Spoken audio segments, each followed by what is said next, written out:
لله رب العالمين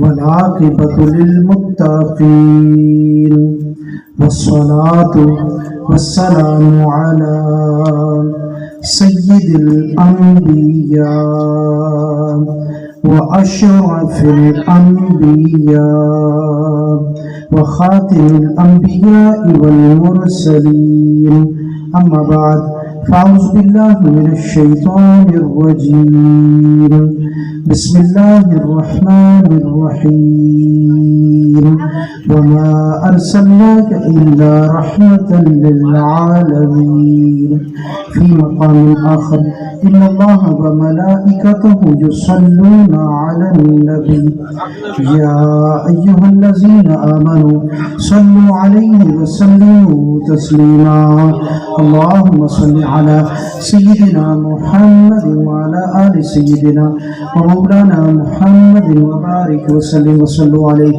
بلکہ پڑھیے الصلاۃ والسلام علیک یا سیدی یا رسول اللہ الصلاۃ والسلام علیک یا سیدی یا حبیب اللہ الصلاۃ والسلام علیک یا سیدی یا نبی اللہ وعلى آلک واصحابک یا سیدی یا نور اللہ۔ میرے میٹھے اور پیارے دوستو، ابھی خطاب کا وقت تو نہیں رہا ہے۔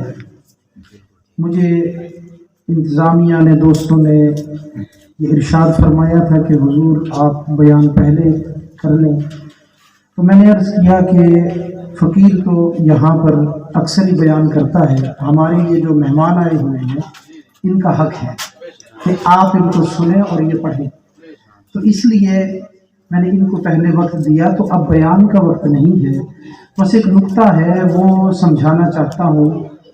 بات تو ذرا طویل تھی لیکن اس کو مختصر کر کے بیان کرنا چاہتا ہوں۔ اگر اللہ تعالیٰ کرم فرمائے گا تو انشاءاللہ بات سمجھ میں آ جائے گی۔ فقیر حقیر اور پرتقصیر ہے، اور کیفیت آپ دیکھ رہے ہیں جیسے ماشاءاللہ ان کے ہاں محافل مسلسل ہوتی ہے، ہمارے ہاں 3-4 ڈیوٹیاں مسلسل چلتی ہیں، محافل کے ساتھ اور ڈیوٹیاں بھی مستقل چلتی رہتی ہیں۔ تو تھوڑا سا یار اس کو آواز کو تھوڑا سا بڑھا دو تاکہ ذرا بات ان کے سمجھ میں آئے۔ درود پاک اللہم صلی اللہ علیہ وسلم۔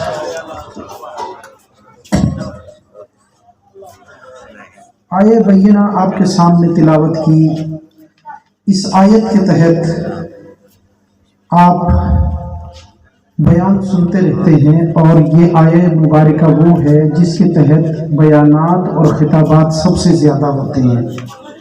لیکن آج اسی کے تحت ایک نقطے کی طرف توجہ دلانا چاہوں گا، اور اس کو آپ کے ذہنوں میں صرف 5 یا 7 یا 8 منٹ بس، یہ بہت ہے، اتنے میں ہی بچھانا چاہوں گا۔ تو بڑی توجہ کے ساتھ ادھر ادھر متوجہ نہیں ہوں گے، میری طرف ہمتن گوش ہو کر اس کو سماعت فرمائیں گے۔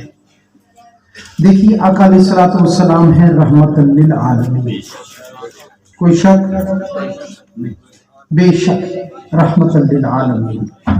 اب حضور علیہ الصلوۃ والسلام کی جو رحمت مبارکہ ہے اس کے تحت آپ یہ بیان سنتے ہیں کہ عورت کے لیے حضور رحمت ہے کہ اس کو زندہ گاڑا جاتا تھا، بیٹے کے لیے رحمت ہے اس لیے کہ اس کو ماں کی تعظیم، والد کی تعظیم حضور کی رحمت اور تعلیم سے ہی آئی۔ لیکن آج ایک ایسی چیز کی طرف آپ کی توجہ دلانا چاہوں گا کہ آپ کی توجہ شاید اس سے پہلے کبھی اس جانب گئی ہو۔ 12 ربیع الاول شریف کو آپ اس طرح سے سمجھ لیں جیسے صبح سورج نکلنے کا وقت ہوتا ہے۔ 12 ربیع الاول شریف کا وہ عظیم دن جس دن میرے محبوب کی جلوہ گری ہوئی، آپ اس کو اس طرح سے تصور کر لیں کہ جس طرح سورج نکلتا ہے بالکل طلوع آفتاب کی مانند آپ سمجھ لیں 12 ربیع الاول کا یہ دن اور یہ وقت ہے۔ اب آپ نے دیکھا ہوگا کہ سورج جب نکلتا ہے تو روشنی گھٹتی جاتی ہے بڑھتی جاتی ہے؟ بولے صحیح، مجھے معلوم ہے ماشاءاللہ، لیکن آپ کو تھکنا نہیں چاہیے، یہ تھکانے والی آواز نہیں تھی،